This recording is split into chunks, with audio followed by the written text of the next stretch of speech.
Babak baru dari cerita ini setelah di bagian sebelumnya Quan Chi sang pengacau dunia persilatan telah tewas, sedangkan Chu Xiaoyao diusir dari sekte Pavilion Hujan dan si nenek meninggalkan rumahnya untuk pindah keluar kota.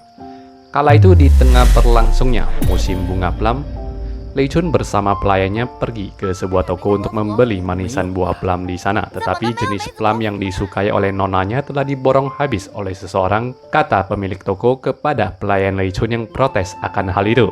Sepanjang perjalanan pulang mereka, Lei Chun merasa senang karena dia bisa menebak siapa gerangan yang telah memborong buah plum kesukaannya itu. Sementara itu di festival bunga plum, Wenrou memberitahukan ini adalah Taman Xiongling, sebuah taman kekaisaran yang biasanya tidak dibuka untuk umum. Ia mengajak kedua saudara angkat yang tengah saling ngambek-ngambekan ini untuk melihat bunga-bunga plum yang bermekaran.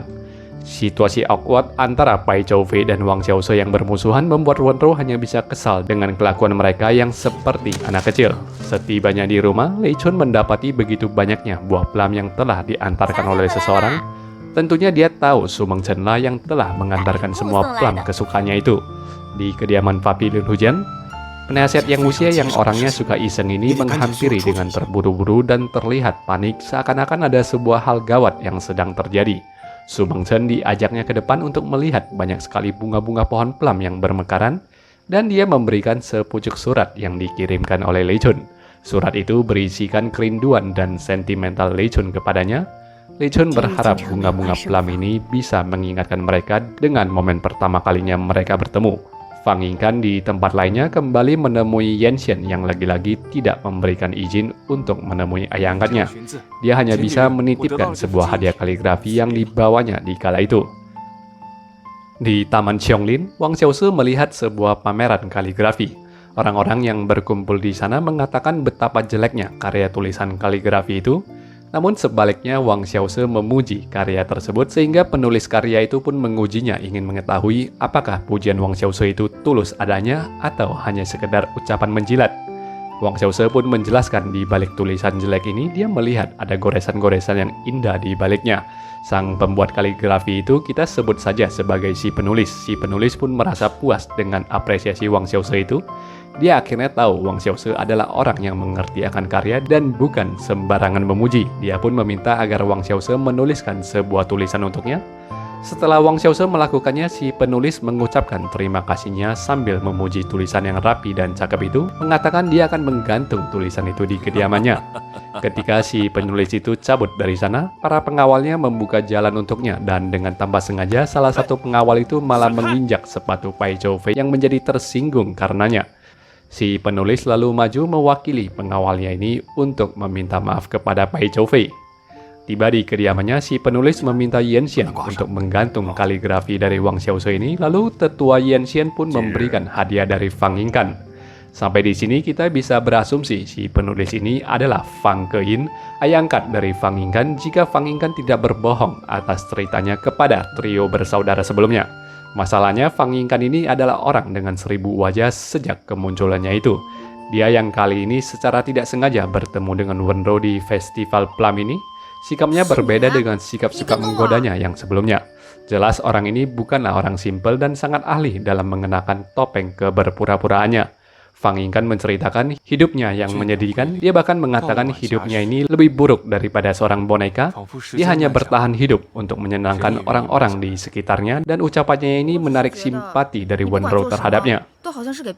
Saat malam menjelang, Pai Choufei dan Wang Xiaoze yang sepanjang hari berpisah berkeliling masing-masing bertemu di sebuah pertunjukan wayang.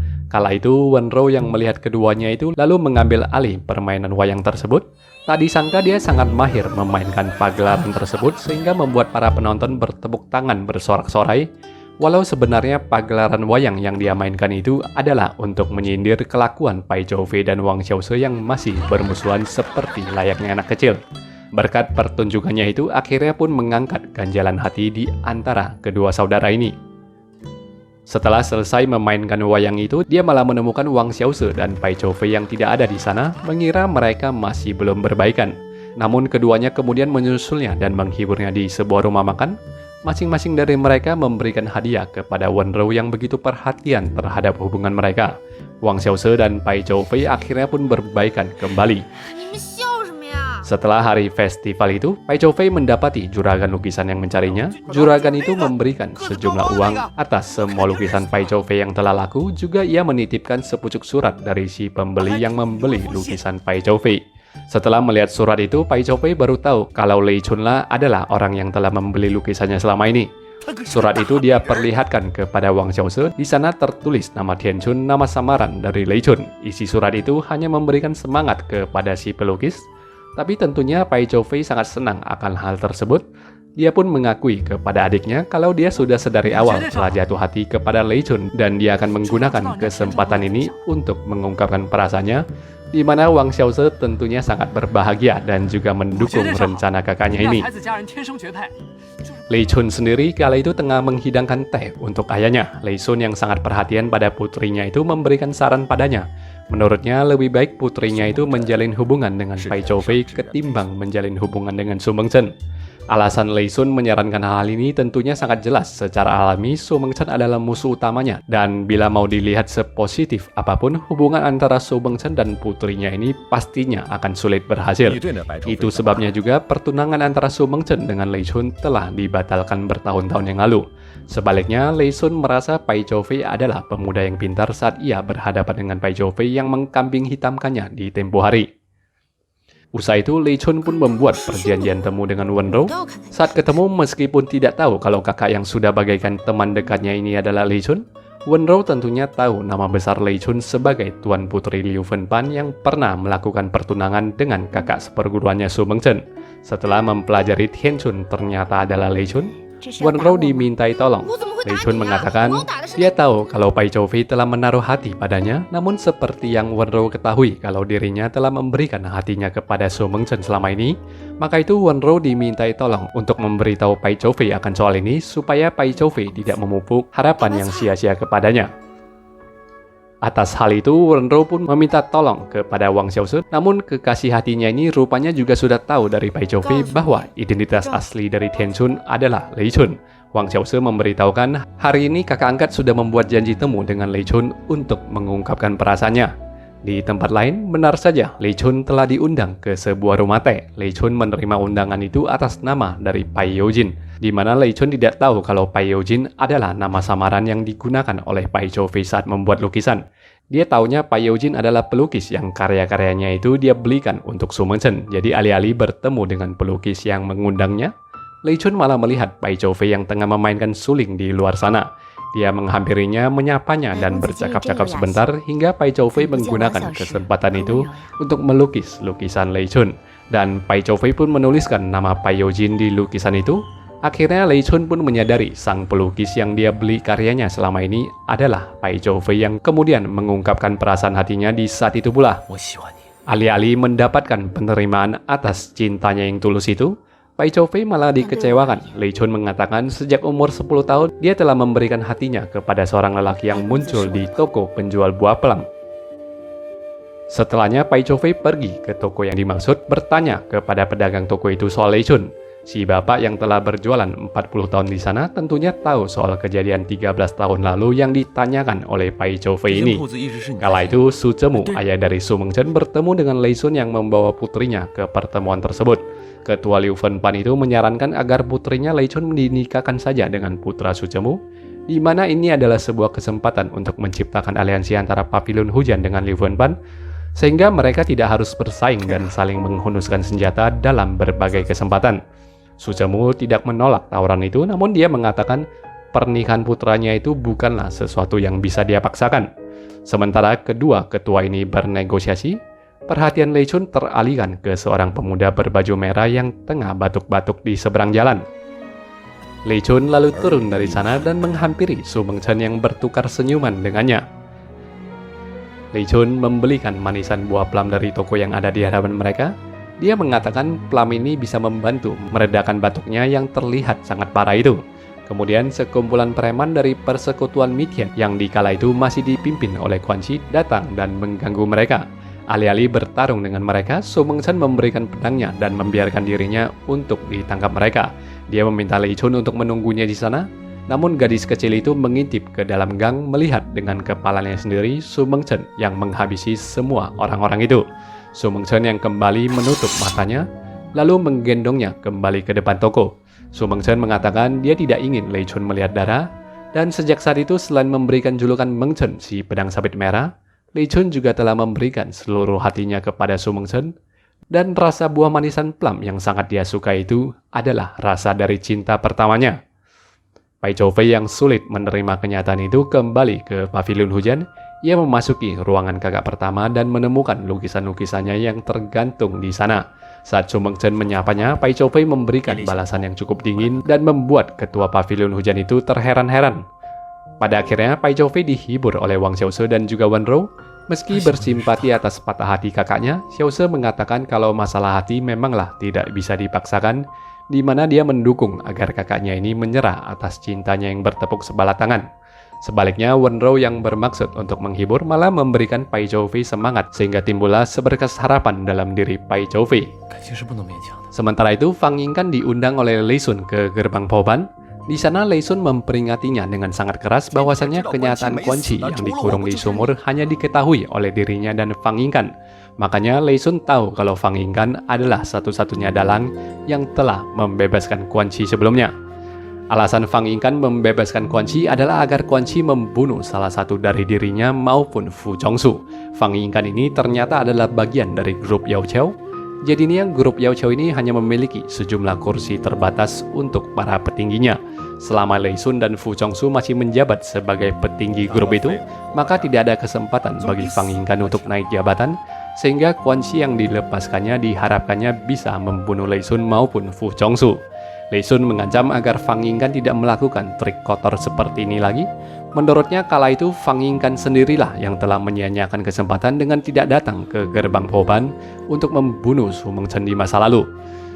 Lei Sun kemudian menuangkan arak untuk menghormati jabatannya sebagai seorang bangsawan. Ia memaksa Fang Yingkan menerima dan meminum arak itu sebagai tanda Fang Yingkan telah menerima peringatan kerasnya itu. Setelah meminum arak itu, Fang Yingkan pun pergi dari sana.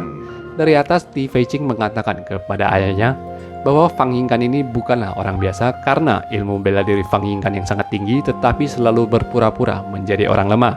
Lei Sun tidak menepis ucapan putranya itu. Dia setuju kalau Fang Yingkan ini adalah orang yang terlalu ekstrim dan berbahaya.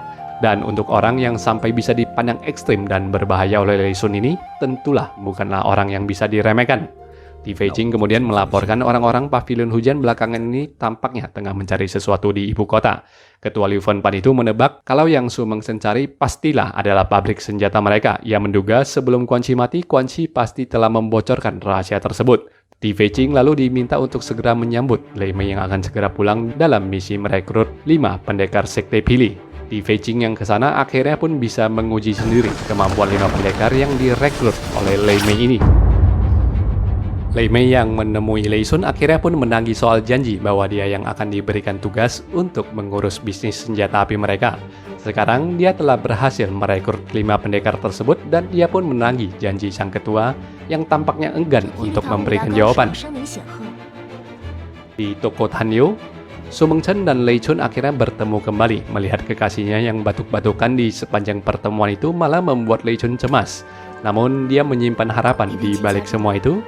Lei Chun membahas soal Quan Chi yang lolos di tempo hari justru bisa membuat ayahnya dan juga Su Mengchen untuk bekerja sama. Siapa tahu kedua sekte ini kelak bisa hidup damai sehingga bisa memuluskan hubungan di antara mereka. Mendengar hal itu, Su Mengchen malah semakin parah batuknya.